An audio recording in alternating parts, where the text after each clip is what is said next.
accompaniment is something that we hold very dear. And I believe that we do it in every step of the way. We are with the refugees, with the migrants, from the day they arrive till the day that they settle or move on to somewhere else. And we are accompanying them throughout. And that is something that even they say, that we are always there at any stage of their process. And we do it in various levels. We accompany them by being with them in detention, even if there is nothing on a professional level to do or to say, but we're there, we're with them weekly. We accompany them even in their difficult situations by being with them, for example, in hospital, after operations, in the legal aspect. So we are there with them, but also on a professional level. So I believe that accompaniment on different levels is present throughout our work. In Malta, when asylum seekers' cases are rejected, they have the chance to appeal. And it's in a different board, which is called the Refugee Appeals Board. The vast majority of those who appeal through the legal aid system are rejected straight away. The only cases that have ever been accepted are those that JRS lawyers have worked for and advocated for. And to us, that is a great success, and that shows that really what we are doing, we are not only being like accompanying the people and being with them, but we're also very professional in what we do. We have, let's say, 4 main areas of work. 2 are service provision. One is a psychosocial team, and the other is the legal service. We also have pastoral care and education and awareness.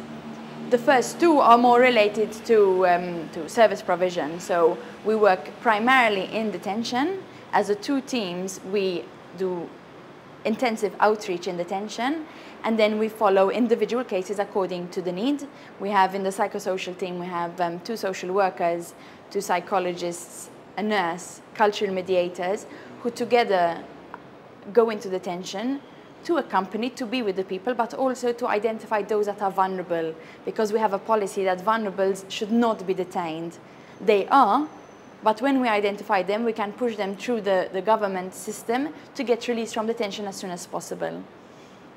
Those that are not, we keep on accompanying them by also, for example, linking them to government services, by going with them to hospital and being the bridge between the authorities or between the professionals and the migrants. The legal team also does very much the same. On arrival, we give information, basic information. We also have issued like a booklet to explain their rights, obligations, what's going to happen to them on a general level. But then we also, the legal team, which are lawyers and also legal case workers, who start to also follow people on an individual level to help them with their asylum claim. Once people are out of detention, and now this is where the refugees in an urban setting come in, is increasing. So our work was primarily in detention, but now it is also increasing in the community, because many migrants are living in our community. Many come to JRS office because they know us from detention. So very often when there is a problem, they know where to go and they come to us. We have, like on Monday, we have a drop-in day when all the staff is in the office and any migrant can come with any issue that they have. Whether it's to fill a CV, whether it's because they have psychological problems or they need help with the lawyer with their asylum claim, or also immigration issues. And we also do outreach in the community. We go to people's houses, we go to the open centers, and we assist them more or less on the same levels that I mentioned before. What we do in detention, we do it also outside. Given the despair or the problems that people face, when people, after being in detention for so long, and maybe they would have been in Malta for a while, they always come back to us. And the way they speak about the office, about JRS, there is, for example, one person who is they're a family of 8, and they're in a very bad situation. They have just basically surviving. But the father says that when I come to JRS, I come to my family, I come home. And you see all the problems and you see everything that they're facing, and they still have this. It's helpful to us. It shows us that what we are doing, we're doing it for a reason. what makes us as JRS different is our values. And we all hold that very dear. And I think to me it has brought that back into perspective.